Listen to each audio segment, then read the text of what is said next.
अस्सलामु अलैकुम वरहमतुल्लाहि वबरकातुह। नहमदुहु व नुसल्ली अला रसूलिहिल करीम, अम्मा बअद। फ़अऊज़ु बिल्लाहि मिनश शैतानिर रजीम। बिस्मिल्लाहिर रहमानिर रहीम। लैसा कमिस्लिही शैउन व हुवस समीउल बसीर। आदरणीय अध्यक्ष महोदय एवं प्रिय साथियों, तौहीद कहते हैं अल्लाह को एक जानना और मानना।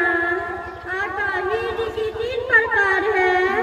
नंबर 1 तौहीद रुबूबियत, अर्थात अपने तमाम कर्तव्य में अल्लाह को एक जानना।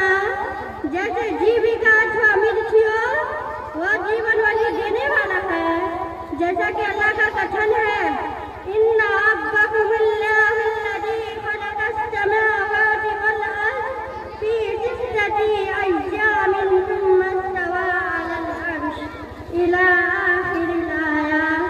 वास्तव में तुम्हारा पालनहार अल्लाह ही है, जिसने आकाश एवं धरती को 6 दिन में रचा तथा फिर उस पर स्थिर हो गया।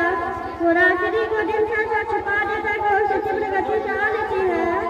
सूर्य एवं चंद्रमा तथा सितारों को रचा की वो उसके आदेशाधीन है। सुन लो, उसी की रचना तथा उसी का आदेश है। सर्वलोक की कुशल अचूक है।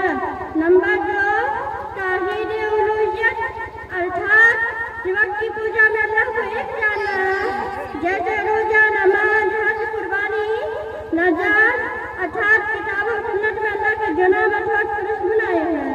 उनमें बिना परिवर्तन, वो बिना किसी उपमा, वो बिना ईमान लाना। जैसा कि अल्लाह का कथन है, कुल इन्ना सलाती व नुस्की व महयाया व ममाती लिल्लाहि रब्बिल आलमीन ला शरीका लहू व बिज़ालिका उमिरतु व अना अव्वलुल मुस्लिमीन। आप कह दीजिए कि निसंदेह मेरी नमाज तथा मेरी समझ, आराधनाएं तथा समझ, जीवन तथा मृत्यु सर्वलोक के पोषक अल्लाह के लिए है। उसका कोई साझीदार नहीं। मुझे उसी का आदेश दिया गया है तथा मैं सब मानने वाला में से प्रथम हूँ। नंबर 3 अस्माउ सिफात, अर्थात किताब और सुन्नत में अल्लाह के जनाब अथवा पुरुष बुलाए हैं। उनमें बिना परिवर्तन, वो बिना किसी उपमा, वो बिना ईमान लाना। जैसा कि अल्लाह का कथन है, लैसा कमिस्लिही शैउन व हुवस समीउल बसीर। उस जैसे कोई वास्तु नहीं, वो सुनने वाला, वो देखने वाला है। मेरे भाइयों, यही रसूलों का धर्म है। किसी दिन में अल्लाह ने संदेश वाहकों को देखकर अपने बंदों को मार्गदर्शन के लिए भेजा है। सबसे अंतिम रसूल हज़रत मोहम्मद सल्लल्लाहु अलैहि वसल्लम है। उन्होंने अनेक लोगों को बुतों को तोड़ा, जैसा कि नूह अलैहिस्सलाम के कौम, और उसके बाद आने वालों को पूजा के लिए बना रखे थे। फिर ये साथियों, अल्लाह के नबियों ने जिस तौहीद की दावत दी, वो तौहीद अल्लाह की इबादत से संबंधित